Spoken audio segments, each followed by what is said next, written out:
Senator for Ohio. Mr. President, I rise today to talk about the issue that's before the Senate, and I'm very pleased that finally the Senate is taking up this legislation. It has to do with stopping sex trafficking, specifically a growing scourge in our country, really a stain on our national character, which is girls, women being sold online. The legislation is called the Allow States and Victims to Fight Online Sex Trafficking Act. It includes the Stops Enabling Sex Traffickers Act, or SESTA, that has gone through a process here in the Senate. We've had hearings on it. We've had a markup. This is an issue that many of us have been working on for many months. In fact, for the last couple of years, doing the investigations to come up with how to deal with this problem. And again, I'm very pleased that we now have the opportunity here in the United States Senate to take up this legislation and begin the process of turning the tide, changing this horrific situation where in this country, in this century, we actually have an increase in the trafficking of human beings, and specifically women and children being trafficked online. The speech earlier by Majority Leader Mitch McConnell laid this out very well, I thought. He talked about the fact that there's been an 8-fold increase in the most recent data from the National Center for Missing and Exploited Children. That's between 2010 and 2015, an 8-fold increase in the incidence of trafficking. And he also talked about the fact that this is growing because of this growth of the internet, that the internet and specifically one website have caused this increase that Congress has the ability to address through a change in a federal law that can be targeted and focused and can make a huge difference in the lives of those who would be trafficked and undergo the intense trauma that results from. And so I'm very pleased that we're taking up this legislation. I want to thank Majority Leader McConnell for putting the bill on the floor. I know we have an important omnibus spending bill coming up, and I know that the Senate needs to focus on that. But first, let's get this common sense legislation passed. Let's take this opportunity to do something that's actually going to help immediately on this issue of sex trafficking. I'd also like to thank Senator John Thune. He's the chairman of the Commerce Committee that had the hearings and marked up this legislation. Also want to thank his colleague, Ranking Member Bill Nelson, for his work on this. We held a powerful hearing. I had the chance to testify there and talk about the work that we had done in another committee investigating this issue. We also heard from victims. We heard from experts. And at the end of the day, that vote in that committee, the Commerce Committee, was unanimous. Republicans and Democrats alike saying, we get it. We need to address this issue. We've had a lot of collaboration on this over the last couple of years. It's been a truly, I would say, nonpartisan effort, not just bipartisan effort, which is rare around this place. I want to thank in particular the co-author of the legislation we're dealing with, and that's Richard Blumenthal, who as a former prosecutor understands this issue because he prosecuted sex trafficking cases. I also want to thank Senator Claire McCaskill, because it was Claire McCaskill and I who headed up the permanent subcommittee on investigations that looked into this issue, spent a year and a half studying it, and were able to find out really shocking information about what's going on online. I also want to thank Senator John Cornyn, Senator Heidi Heitkamp, Senators Amy Klobuchar and Ted Cruz. A group of senators who were the initial co-sponsors of this legislation have helped us put this legislation together in a way that addresses the issue, again, in a very focused, targeted way. So we're going to actually have the result we're looking for, but without affecting what some were concerned about, which was the freedom of the internet. We all believe in the freedom of the internet, but we also know that committing these kinds of horrific crimes on the internet has to be something that people are held accountable for. I want to take a moment to also recognize a couple other leaders in this effort, one of whom is a senator, the other is his spouse, and that's Cindy and John McCain. I hope that they are watching these proceedings over the next week as we take up this legislation, debate it, and I hope pass it on the floor of the Senate, because they have been very involved. John McCain, from the start, as one of the leaders on this issue here in the Senate, helped us put together the legislation, was with me on the permanent subcommittee on investigations looking into this matter. And John can't be with us here on the floor, but I know that his presence is felt. And I tell you, it is felt by me, and the influence he's had on this legislation and on many of us in bringing up this issue. One reason he brings up this issue a lot is that he has a spouse who is passionate about it and has spent a lot of time working on it. The McCain Institute has specialized in this issue of human trafficking, and Cindy McCain herself has been a tireless advocate globally on this issue. So I thank both Cindy and John for their inspiration. And again, I'm confident as we get it across the finish line here, they're going to be celebrating with us. We have 68 co-sponsors of this legislation now. And again, for those of you who follow the scorecards around here, that's unusual. We have a majority of Republicans. We have a majority of Democrats. We have a situation here where everybody's affected by it in their states, and they get it, and they understand that this is a federal responsibility to change this law because it's a federal law that creates this opening for websites to engage in this kind of behavior without accountability. They are effectively shielded from prosecutions or from lawsuits, and this legislation takes away that shield. We've heard from the FBI, the National Center for Missing and Exploited Children, Polaris, which runs the national tip line on human trafficking. All kinds of experts have told us trafficking is not just increasing, but it's increasing because of the ruthless efficiency of the internet.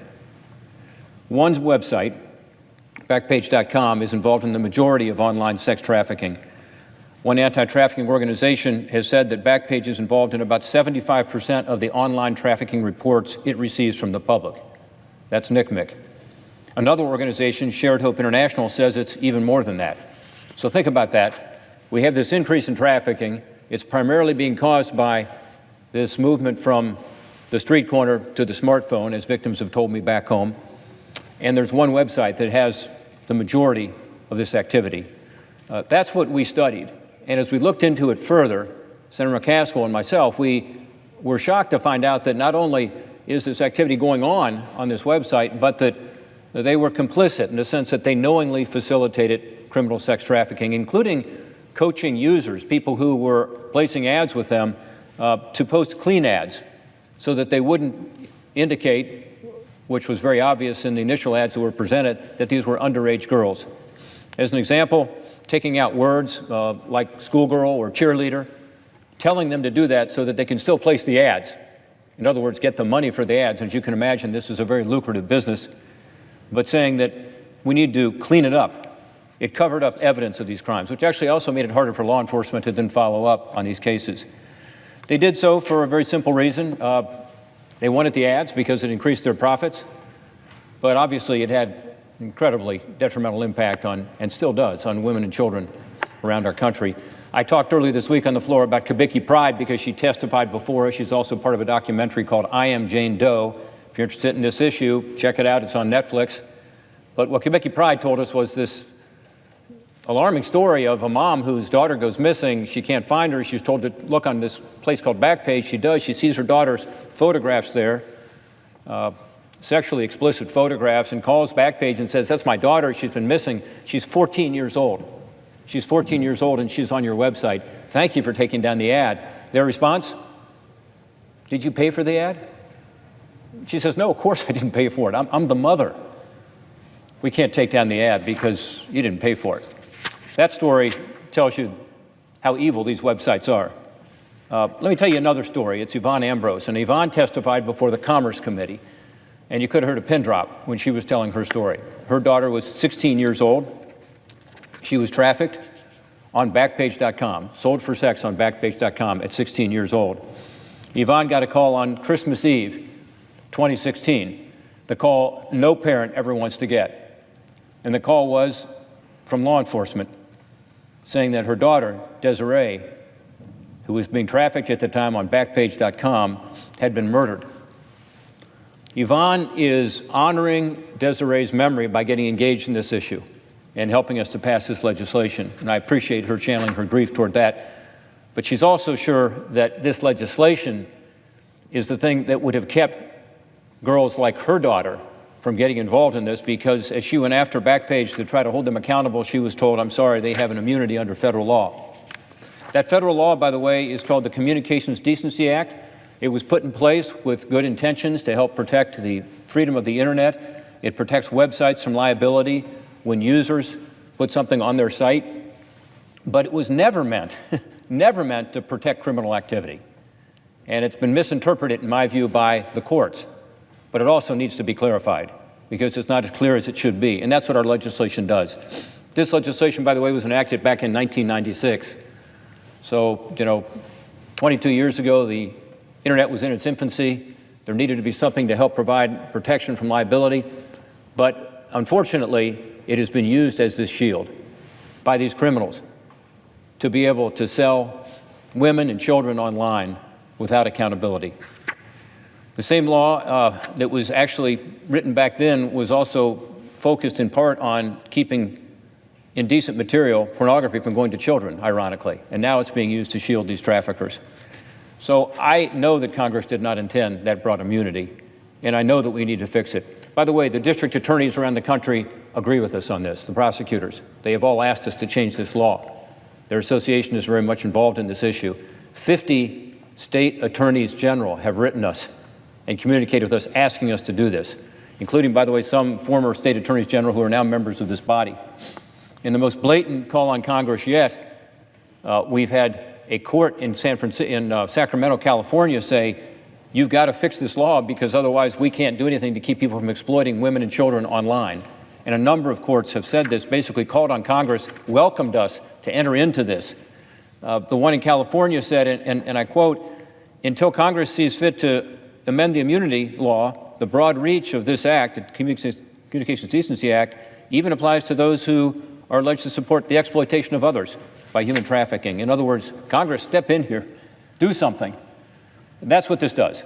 It allows online sex trafficking victims to get the justice they deserve, and it allows prosecutors to hold these websites accountable. We do it with two very narrow changes. First, allowing these victims to get the justice they deserve by removing the broad liability protections for a narrow set of bad actors. In fact, we actually say for the good actors, there's a Good Samaritan provision. If you want to clean up your website and get this offensive material off, you're protected.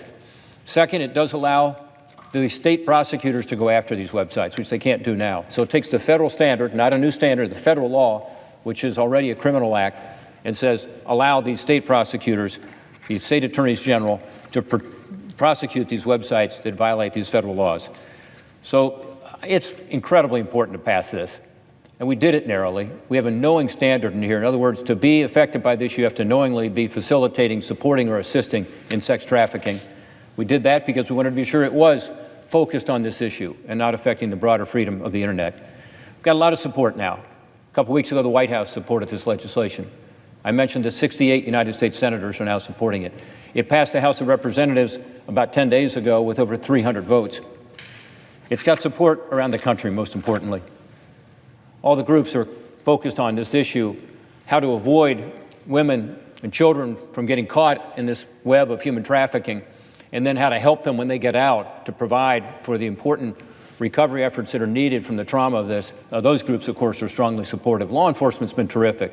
The Fraternal Order of Police stepped up early on and strongly supported this legislation, and so have all the other law enforcement groups represented here in Washington through their national offices. We appreciate their help. We appreciate the fact that parents have been willing to come forward and tell these difficult stories, as was the case of Kubicki Pride, as was the case of Ambrose I talked about earlier and her daughter Desiree. They've told their stories from their heart in order to get Congress to wake up and do the right thing. We now need to do that. This legislation is now before this body. We expect to have a vote next week on it. We need to do all we can to address this stain on our national character.